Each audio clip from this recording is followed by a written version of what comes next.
Hello, good morning all. അപ്പോൾ രണ്ട് cousins മുടി വെട്ടാൻ പോയ ഒരു സ്റ്റോറി പറഞ്ഞിരുന്നു അല്ലേ. അതിൽ ആദ്യത്തെ ആളുടെ മേഘനയുടെ കഴിഞ്ഞു. ഇതിപ്പോൾ രണ്ടാമത്തെ ആൾ നമ്മുടെ കഥാനായിക ലച്ചു. മുടി വാഷിങ്ങൊക്കെ കഴിഞ്ഞ് ഹെയർ കട്ട് ചെയ്യാൻ പോയപ്പോൾ മോഡലും കാര്യങ്ങളും ആദ്യമേ കാണിച്ചിരുന്നു. അവളുടെ ഒരു കണ്ടീഷൻ മാത്രമേ ഉണ്ടായിരുന്നുള്ളൂ, ഹെയർ ലെങ്ത്ത് കുറയ്ക്കരുത്. ഒന്നാമത് ഡാൻസ് കാര്യങ്ങളൊക്കെ ഉണ്ടാകുമ്പോൾ യൂത്ത് ഫെസ്റ്റിവൽ സമയത്ത് അവർക്ക് ഭയങ്കരമായിട്ട് അതിൽ എന്താ പറയുക, മുടിയൊക്കെ വെച്ച് കെട്ടുന്ന സമയത്തൊക്കെ ഹെയർ തികയാതെ വരുന്ന സിറ്റുവേഷൻസൊക്കെ ഉണ്ട്. അപ്പോൾ അതൊന്ന് അവോയ്ഡ് ചെയ്യാൻ വേണ്ടിയിട്ട് അവളിത് ഹെയർ വല്ലാണ്ട് ലെങ്ത്ത് കുറയ്ക്കാണ്ടാണ് ചെയ്തിരിക്കുന്നത്. അങ്ങനെ കുളിച്ച് സുന്ദരിയായിട്ട് ഇതാ രണ്ടാമത്തെ ആൾ കണ്ണാടിയുടെ മുന്നിൽ പോയിരിക്കുന്നുണ്ട്. ഫോക്സ് കട്ടിങ്ങോ അങ്ങനെ എന്തോ ആണ് പറഞ്ഞിരുന്നത്. എനിക്ക് പേര് കറക്റ്റായിട്ട് ഓർമ്മയിലില്ല. ആർക്കെങ്കിലും അറിയുന്നുണ്ടെങ്കിൽ കമൻറ്റ് ബിലോ.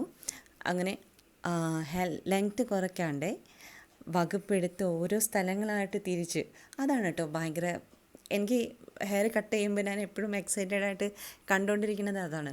കുറേ ഭാഗങ്ങളായിട്ട് തിരിച്ച് ഓരോ ക്ലിപ്പിങ്ങിനൊക്കെ പിൻ ചെയ്ത് വെക്കുന്നത് നിങ്ങൾ കാണുന്നില്ലേ. അതേപോലെ തന്നെ ഞാനത് എക്സൈറ്റഡോടെ തന്നെ കണ്ടിരിക്കാറുണ്ട്. ലച്ചുവിൻ്റെ പ്രത്യേകിച്ച് അങ്ങനെ ചെയ്യേണ്ട ആവശ്യമില്ല എന്ന് പറഞ്ഞു. അവളുടെ ഫ്രണ്ടിൽ മൊത്തം ലെയർ കട്ട് ചെയ്തിട്ട് ബാക്കിലേക്ക് ചെറിയതായിട്ടേ വെട്ടിയിട്ടുള്ളൂ. അപ്പോൾ പിന്നെ അവളുടെ അങ്ങനെ ചെയ്തിട്ടില്ല. പിന്നെ ലാസ്റ്റ് മുടി സെറ്റ് ചെയ്യുന്ന സമയത്താണ് ഹെയർ ക്ലിപ്പ് ചെയ്തിരിക്കുന്നത്. നല്ല രസമുണ്ട് കേട്ടോ കാണാൻ.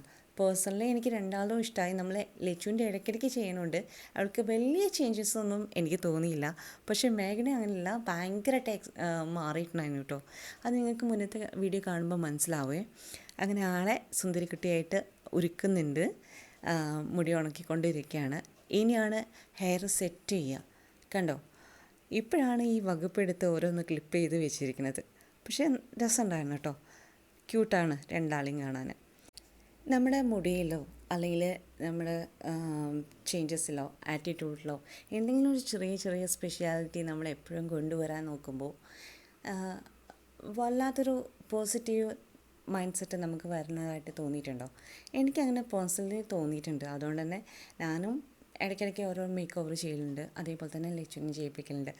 ഇത് ആദ്യത്തെ ടൈമാണ് ഞങ്ങൾ മേഘൂനെയും കൊണ്ടുവരുന്നത്. ഇനി രണ്ടാളുടെയും പ്രഹസനം നിങ്ങൾക്ക് കാണാം കേട്ടോ. നമ്മളെ പെൺപിള്ളേർക്കല്ലെങ്കിലും കണ്ണാടി കണ്ടാൽ മാറാൻ തോന്നില്ല അല്ലേ. ഇതാ അതിന് നല്ലൊരു ഉദാഹരണം. അപ്പോൾ അടുത്ത വീഡിയോ വരുന്നവരെ ബൈ ഓൾ, ടേക്ക് കെയർ ആൾ.